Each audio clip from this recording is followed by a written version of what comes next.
어느 신문사 사장님의 간증입니다. 그는 부잣집 아들로 태어나서 고생하지 않고 잘 먹고 잘 입고 잘 지내다가 아버지에게 그대로 회사 신문사를 그대로 잘 맡아서 회사의 사장까지 평탄하게 그렇게 맡았다고 합니다. 그래서 그는 마치 만세반석처럼 가장 안전하고 능력 있게 또 힘 있게 부유하게 잘 살았다고 합니다. 하지만 여러분, 그것은 착각이었습니다. 세상 어디도 하나님을 떠나서는 영원한 안식의 자리는 없었습니다. 그는 교회 집사였지만 주일마다 높은 분들에게 접대하고 또 골프 치느라고 주일 예배를 잘 못 지켰고 성경 읽을 시간이 없었으며 영적으로 거룩한 열정이 없었기에 영적인 깊은 고갈로 말미암아 깊은 평안은 있지 않았습니다. 그로부터 한 10여 년이 지난 어떤 한 사건이 일어나므로 그분은 감옥까지 가게 되었다고 합니다. 그때 신문사에는 말할 수 없는 고난과 고통이 임했고 본인에게도 그 일 때문에 굉장한 부끄러움과 치욕스러운 것 때문에 큰 슬픔과 아픔을 겪었다고 합니다. 하지만 그 사건을 계기로 그는 하나님께 돌아가게 되었다고 합니다. 감옥에서 평상시 바빠서 읽지 못했던 성경책을 열심히 읽으며 또 하나님께 기도하며 실제 그 자리에서 놀랍게도 보이지 않는 성령님을 체험하게 되어서 그때 나타나는 현상인 깊은 평안과 또 기쁨을 누리게 되었고 미래에 대한 소망을 가지게 되었다고 합니다. 감옥에서 하나님을 인격적으로 만났고 은혜를 받아 밖으로 나오게 되니 그는 이렇게 말했다고 합니다. 만나는 사람들, 나는 광야 대학교를 졸업했고 성령 대학원을 다니고 있습니다 라는 고백을 통해 그가 정말 성령님의 역사가 아니면 자신이 거듭나지 않았다라고 그렇게 간증하게 되었고요, 자신의 고난의 기쁨을 통해 오히려 삶의 구원을 경험하게 되었다라고 간증했다고 합니다. 오늘 말씀은 여러분 지난번에 지지난주죠. 지난번에 이스라엘 백성들이 1차 시험, 2차 시험을 모두 망치게 되자, 사실 그 시험에 모두 망치게 되자 결과로 큰 고난, 2배에 입각한 고난을 겪는 장면입니다. 그런데 그 자리에 있는 이스라엘 백성들을 하나님이 구원하는 장면입니다. 하나님께서 이 주의 백성들을 그러면 어떻게 구체적으로 오늘날의 성도에게도 어떻게 구원의 방법으로 그렇게 역사하실까요? 오늘 말씀을 통해 여러분 모두가 하나님이 성도를 향해서, 하나님 백성을 향해서 어떻게 구원하시는지 잘 여러분 말씀을 통해 깨달음으로 말미암아 하나님이 베푸시는 구원에 감격하시고 오히려 또 고통받고 힘든 그런 구원받지 못한 영혼들에게 놀라운 삶의 소망을 전달하는 우리 모든 성도님들 되시길 주님의 이름으로 축원합니다. 첫 번째로 따라합니다. 하나님께서는 주의 백성들에게 심한 고난을 허락하시어 구원하십니다. 사사기 3장 7절 상반절 말씀 1번에 있는데 같이 읽어보도록 하겠습니다. 시작. 이스라엘 자손이 여호와의 목전에 악을 행하여. 자, 본절부터 여러분 16장까지 이제 사사기잖아요. 본격적인 주인공인 사사가 14명의 개별 사사들의 활약상이 기록되어 있습니다. 여러분, 사사기에 나오는 사사는 이전의 모세와 여호수아 또 이후의 사무엘이나 다윗과 달리 이스라엘 전체 지역, 전체 지파를 아우르는 그런 지도자는 아니에요.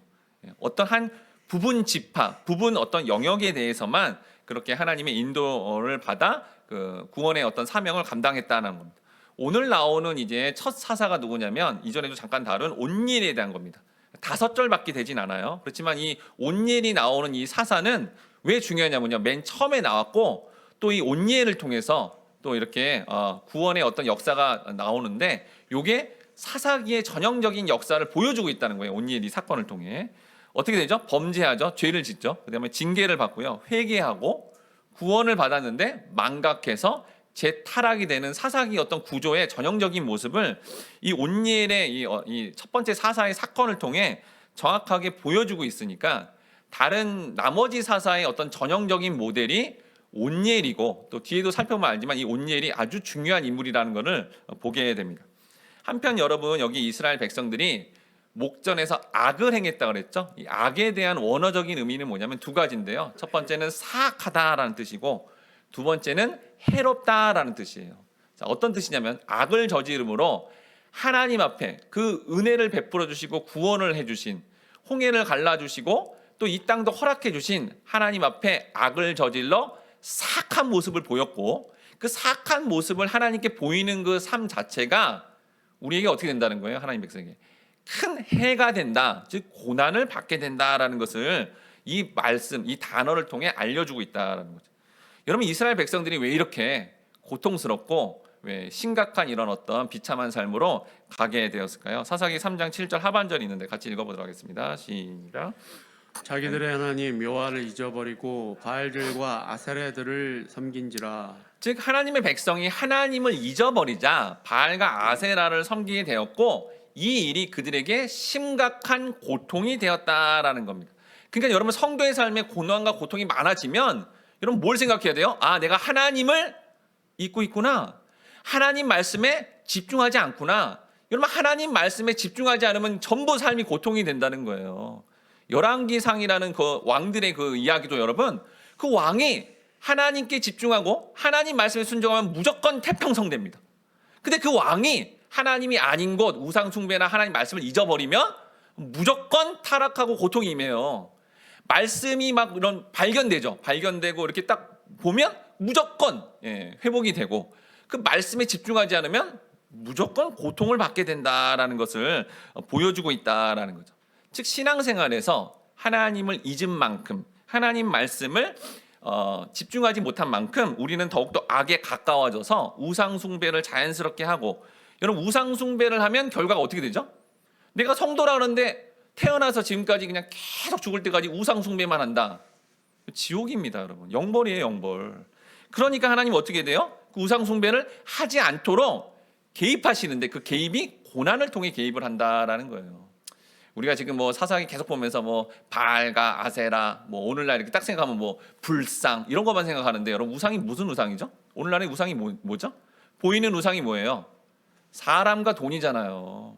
성도인데도 사람과 돈을 의지하면 우상 숭배하고 있는 거예요. 하나님보다 더 앞서서 그걸 의지하고 있다면. 또 보이지 않는 우상이 뭐죠? 네 가지 기질이 있잖아요. 주도형은 권력 우상에 빠지고 내 마음대로 하려는 우상. 그 다음에 안정형들은 안정 자체를, 하나님보다 안정 자체를 추구하는 것도 우상이고, 사교형들은 쾌락을 누리고 자꾸 그렇게 추구하는 것도 우상이고, 또 신유형들은 인정받는 게 그렇게 우상인 거죠. 그러니까 전부 하나님께 집중하지 않으면 이런 내면의 우상, 또 보이는 우상에 자연스럽게 빠지게 되고, 그렇게 우상 숭배만 하면 영벌로 가니까 하나님이 개입하셔서 사실은 심각한 고난을 통해 목적이 뭡니까?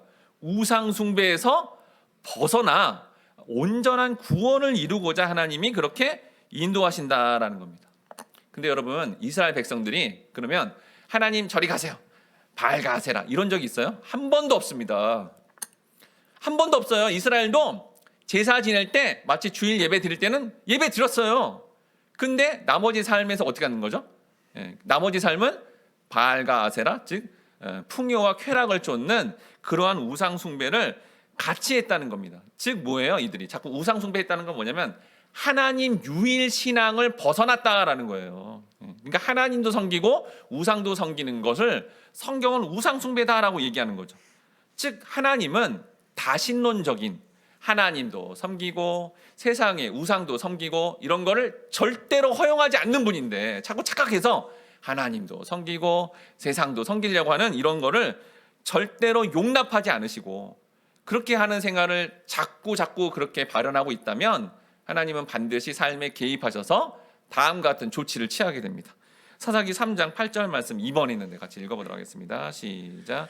여호와께서 이스라엘에게 진노하사 그들을 메소포타미아 왕 구산 리사다임의 손에 파셨으므로 이스라엘 자손이 구산 리사다임을 8년 동안 섬겼더니. 네, 여기 여러분 한글 성경에서는 여호와께서 이스라엘에게라고만 번역되어 있지만 이 원어를 살펴봤더니 하나님이 이스라엘의 반대편에서 대항하다, 항전하다 이런 뜻이 있어요. 또 이 안에 원어에 무슨 뜻이 있냐면요, 여호와의 코가 하나님께 이스라엘에게 대항해서 이 코가 뜨거워졌대요. 여러분 코가 언제 뜨거워지죠? 마구마구 분노하고 싸우려고 할 때 코가 뜨거워지는데, 마치 하나님이 이렇게 코가 뜨거워져서 분노해서 하나님의 백성들 앞에서 대항하고 이런 어떤 분노와 진노가 얼마나 컸다라는 것을 말씀을 통해 보여주고 있다라는 겁니다.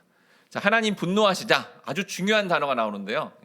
오늘 본문에 굉장히 중요한 단어인 뭐예요? 이 지금 악당 같은 악당이죠. 메소포타미아의 왕이 누구예요? 구산 리사다임이 나옵니다. 근데 이 뜻이 뭐냐면요, 여러분 구산은 그냥 이름이에요. 근데 이 리사다임이 중요한데 이 리사다임이 두 배로 악한 뜻이에요. 또 뭐예요?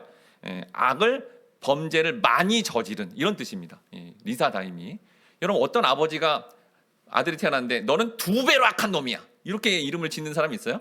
없죠. 그러니까 이 리사다임이라는 이름은 사실은 그냥 이스라엘 백성들이 나중에 이렇게 두 배로 악해서 우리를 괴롭혔어. 우리에게 두 배의 고통을 줬어. 그래서 리사다임을 붙인 겁니다. 근데 이 왕을 누가 붙였어요?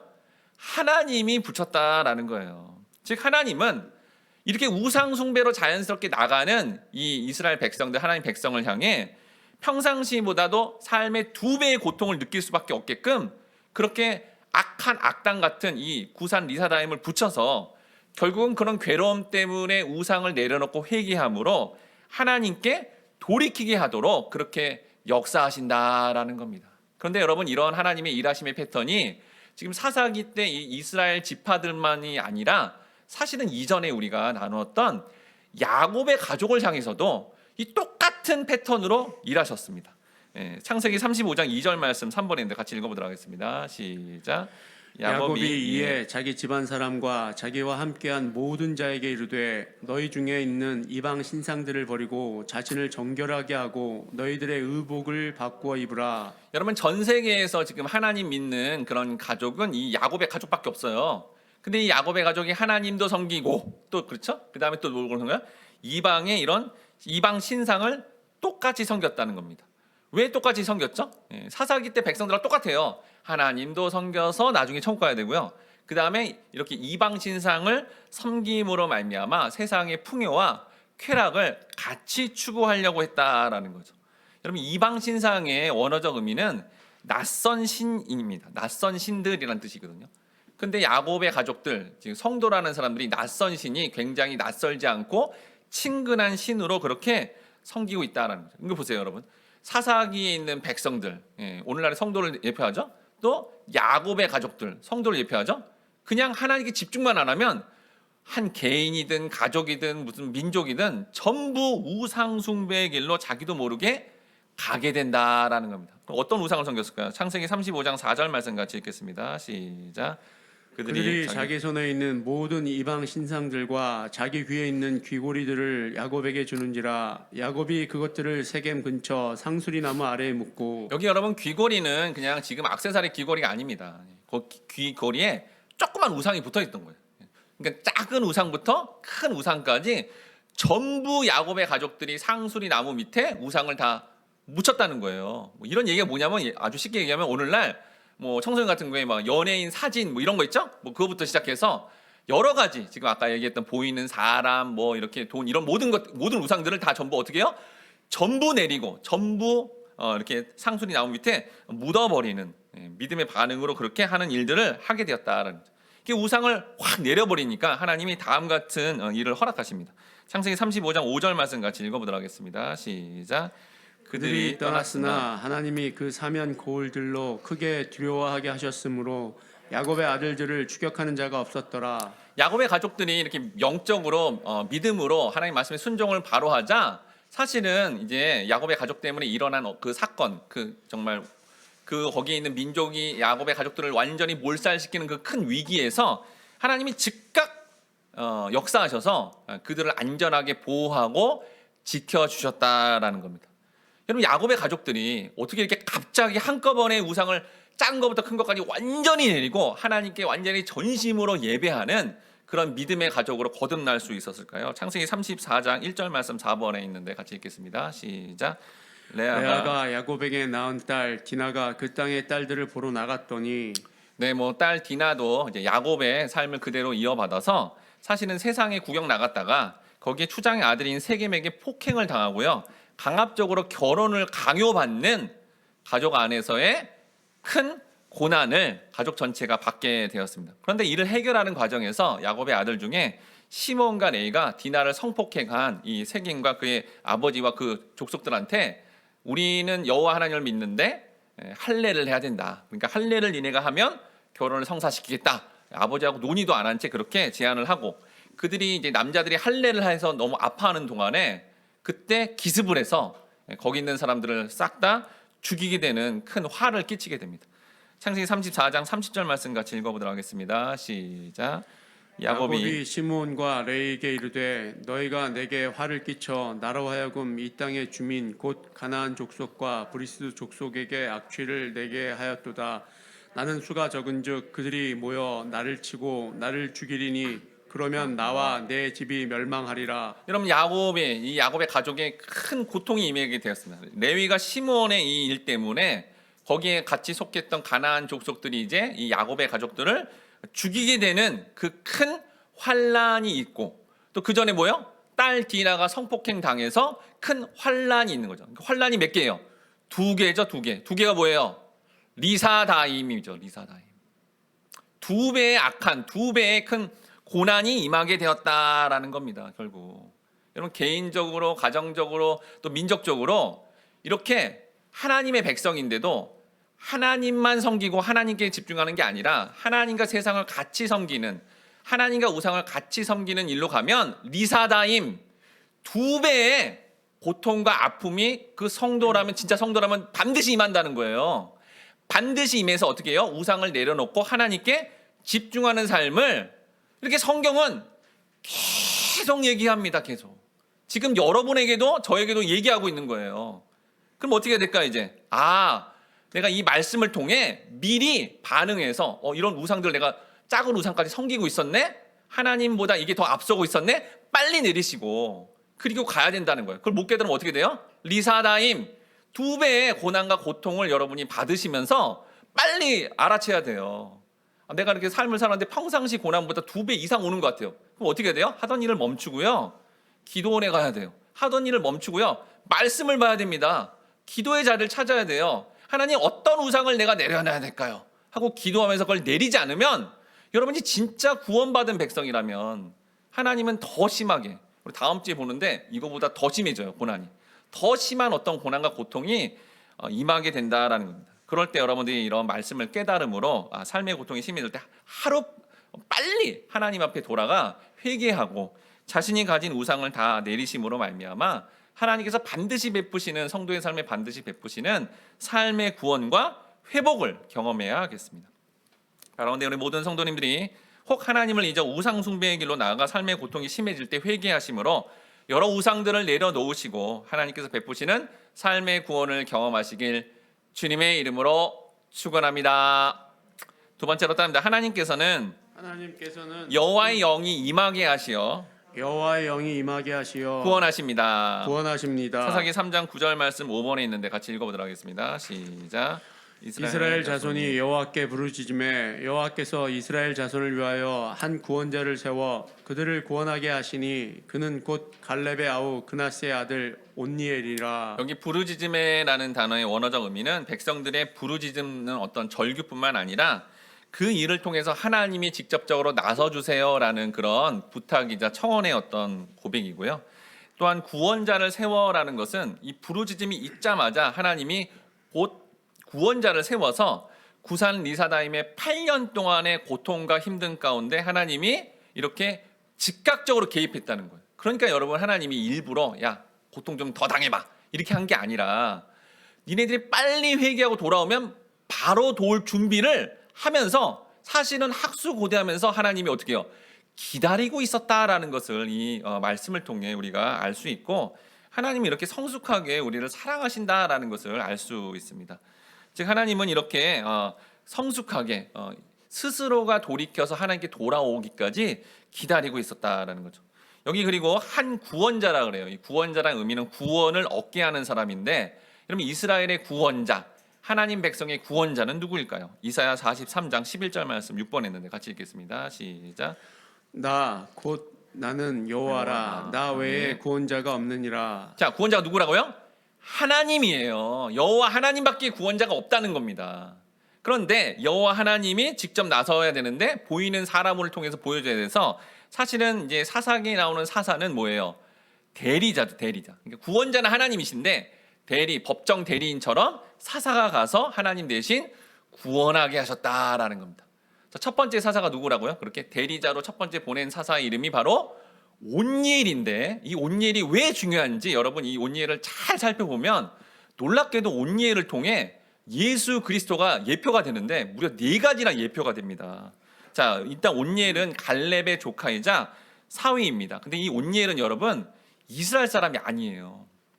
갈렙도 마찬가지입니다. 사실은 겐 족속이라고 사실은 이방 족속의 사람인데 이스라엘의 편입이 된 거예요. 편입. 그러니까 이 온니엘, 갈렙도 그렇지만 온니엘은 어떤 사람이에요? 외부 사람이다라는 거죠. 외부 사람. 여러분 우리 예수님은 하나님 백성을 구원하시는데 사실 외부 사람이 어디 사람이죠? 하늘나라 사람이잖아요. 우리 이 땅에 사는 외부 사람이 와서 구원한다. 예, 이 바로 온니엘을 통해서 예수님을 예표한다라는 거죠. 근데 이 온니엘이 이스라엘이 이렇게 예편될 때 어느 지파에 속했어요? 유다 지파에 속했던 거예요. 그런데 유다 지파는 또 누구죠? 예수님이잖아요. 그러니까 또 두 번째로 유다 지파에 속해서 구원하는 이 모습이 바로 유다 지파이신 사자 대신 유다 지파로 오셔서 주의 백성들을 구원하는 예수님을 예표하고 있다라는 겁니다. 또한 여러분 우리가 이전에 이제 계시록을 나누면서 여러분 요한계시록에 보면 예수님이 재림하시면서 어디를 완전히 멸망시키죠? 바벨론을 멸망시키죠. 바벨론. 네, 바벨론이 여러분 역사적으로 사실은 큰 제국, 로마 제국 이전에 큰 제국을 이루어서 인본주의의 총체, 이런 어떤 사람들이 추구하는 어떤 그 문화의 총체를 보여주는 거거든요. 그래서 바벨론을 완전히 멸망시킵니다. 근데 여러분 역사적으로 바벨론이 어디서 시작되죠? 지역을 보면 무슨 지역이요? 메소포타미아 지역. 지금 여기 나오는 메소포타미아 왕 구산 리사다임이 있는 그 지역에서 나오는 거죠. 그래서 이 바벨론이 뭐예요? 바벨론을 완전히 무너뜨린 예수님처럼 지금 메소포타미아 왕 구산 리사다임을 누가요? 온니엘이 완전히 멸망시키는 모습이 바로 또 예수님을 예표한다라는 겁니다. 마지막으로 여러분 온니엘의 이름이 여호와는 나의 힘과 능력이라는 뜻이에요. 그런데 여러분 복음서에 보면 예수님이 항상 뭐라 그러죠? 아버지께서 하나님께서 이제까지 일하시니 나도 일할 뿐이다. 모든 게 하나님의 능력이다. 하나님이 힘이다. 라고 그렇게 선언하셨거든요. 온니엘의 이름 자체의 모습과 삶의 모습이 바로 예수님을 예표하고 있다라는 거죠. 그래서 여러분 사사가 전부 예수님을 예표하고 있는 거예요.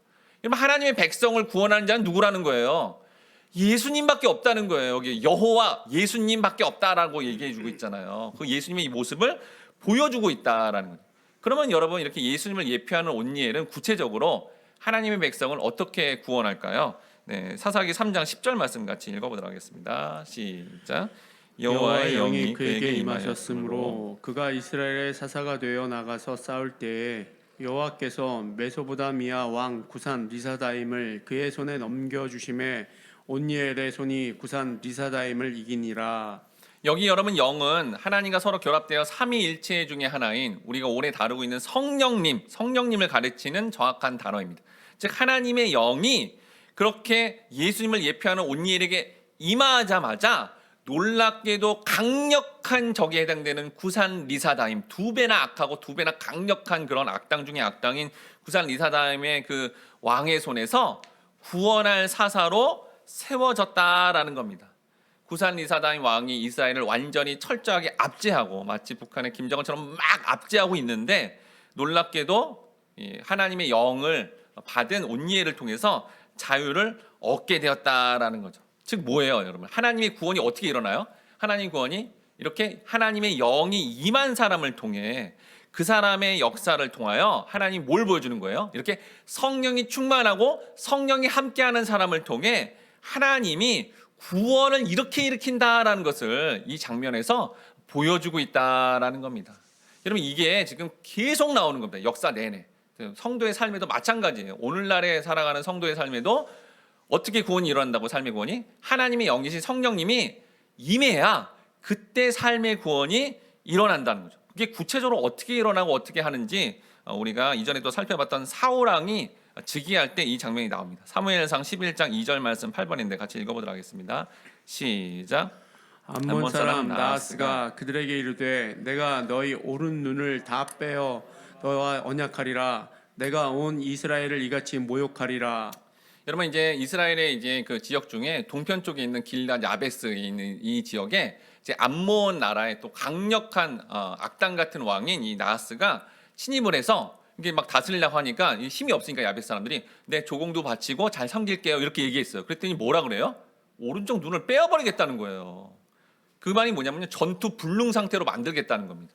그러니까 오른쪽 눈을 빼야 되니까 얼마나 이게 비참합니까? 그래서 야베스 사람들이 이스라엘 전지파한테 도와달라고 도움의 요청을 합니다. 도움의 요청을 막 해요. 그랬더니 이스라엘 사람들이 다음과 같이 반응합니다. 사무엘상 11장 4절 말씀 같이 읽어보도록 하겠습니다. 시작. 이에 전령들이 사울이 사는 기브아에 이르러 이 말을 백성에게 전하매 모든 백성이 소리를 높여 울더니. 자, 이스라엘 백성들이 왜 소리 높여 울어요? 왜 울죠? 아니, 눈을 빼야 된다니까 너무 비참하잖아요. 같은 동족인데. 그러니까 그게 너무 비참해서 울었습니다. 왜 또 울어요? 가서 도와주고 싶은데 자신들은 힘이 없는 거예요. 괜히 갔다가 자신들도 또 죽을 것 같은 거예요. 자신들의 눈도 빠질 것 같은 거예요. 그러니까 이게 너무 비참해서 엉엉 울었다는 겁니다. 이스라엘의 그 누구도 야베스 사람들 도우리가 아무도 없다는 거예요. 여러분, 성령님이 언제 임하시죠? 여러분, 예수님이 이 땅에 오셨을 때, 또 성령님이 역사할 때가 로마가 압제가 너무 길어져가지고 먹고 살기 힘들고요, 죽을 것 같은 거예요.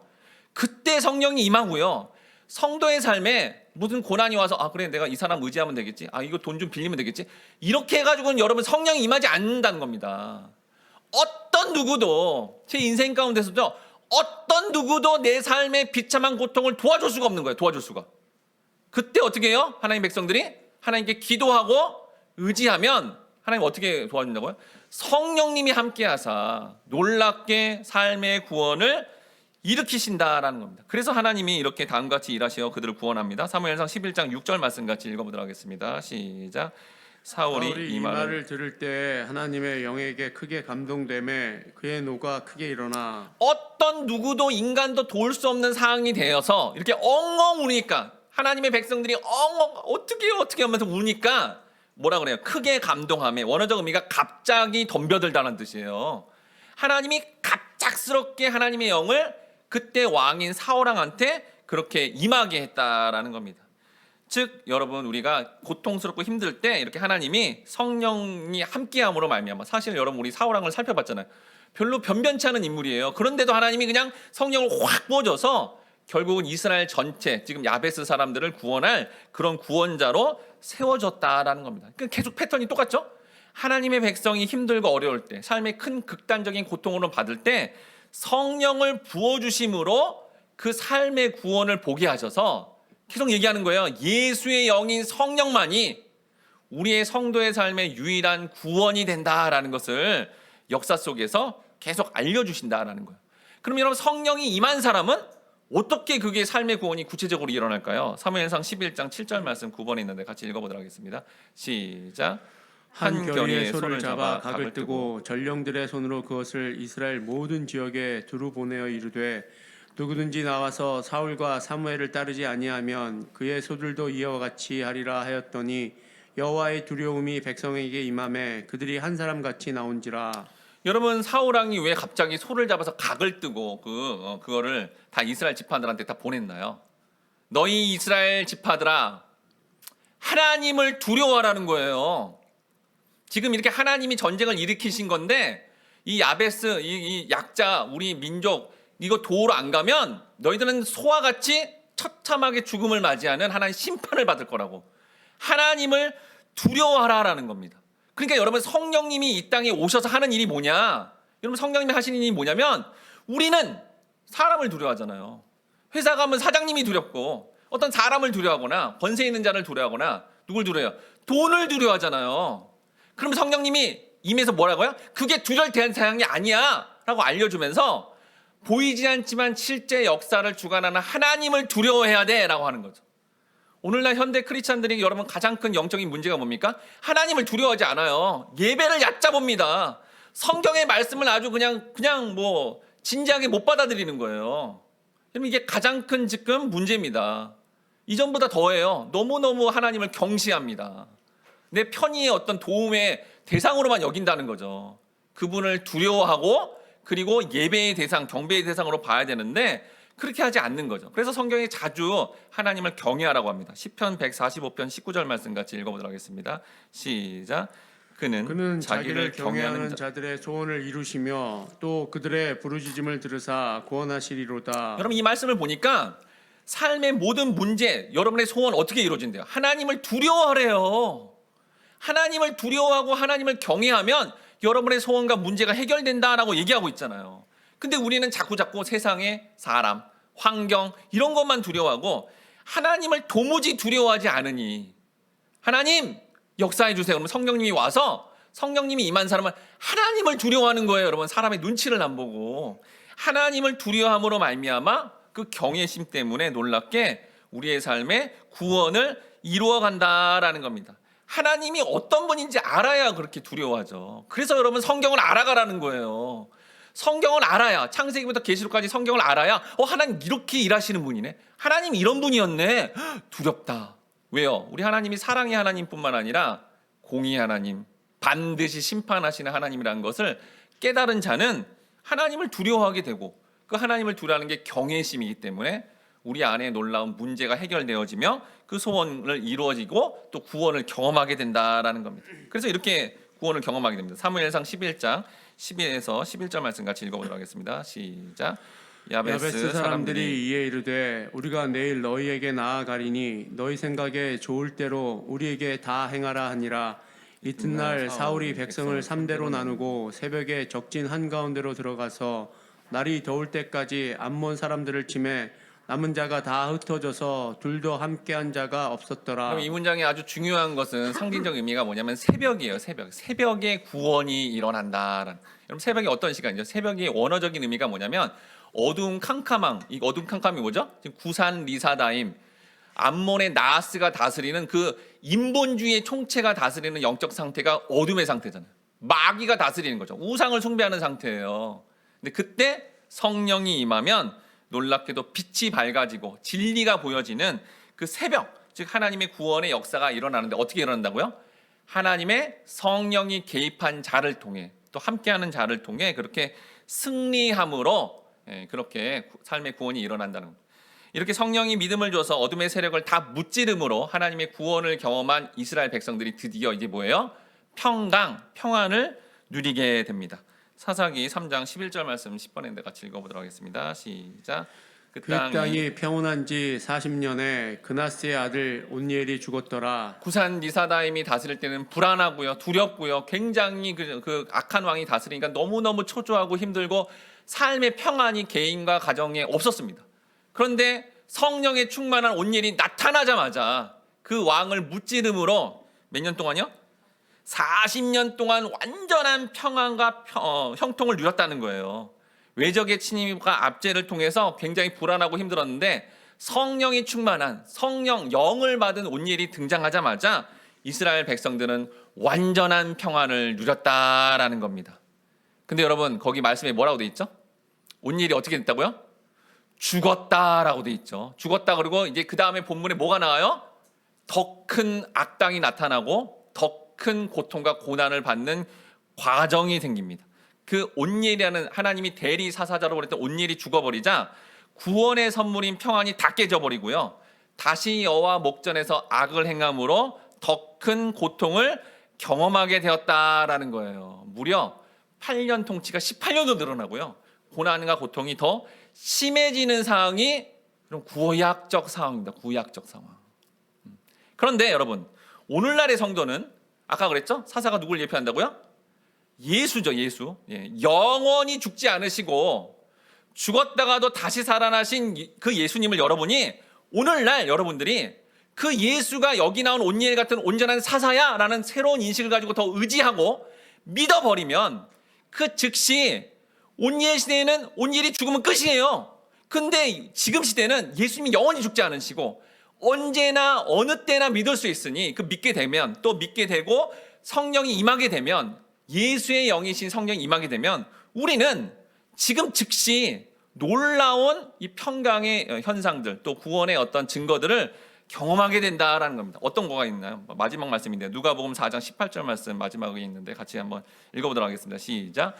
주의 성령이 내게 임하셨으니 이는 가난한 자에게 복음을 전하게 하시려고 내게 기름을 부으시고 나를 보내사 포로된 자에게 자유를 눈먼 자에게 다시 보게 함을 전파하며 눌린 자를 자유롭게 하고. 여기 주의 성령이 네 개죠. 네 개가 누군데요? 예수님이에요, 여러분.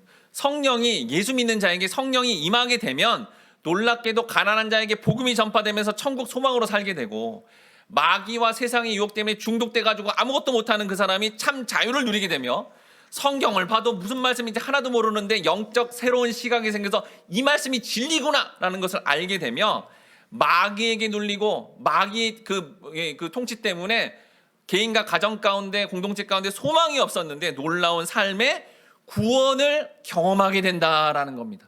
즉 여러분 개인과 가정 가운데 고난이 심해질 때 그래도 그때 주 예수님을 온전히 믿게 되면 예수의 영이 성령이 임함으로 말미암아 이 지금 누가복음의 말씀처럼 진정한 참 자유와 삶의 구원을 즉시 누린다는 거예요. 즉시. 왜요?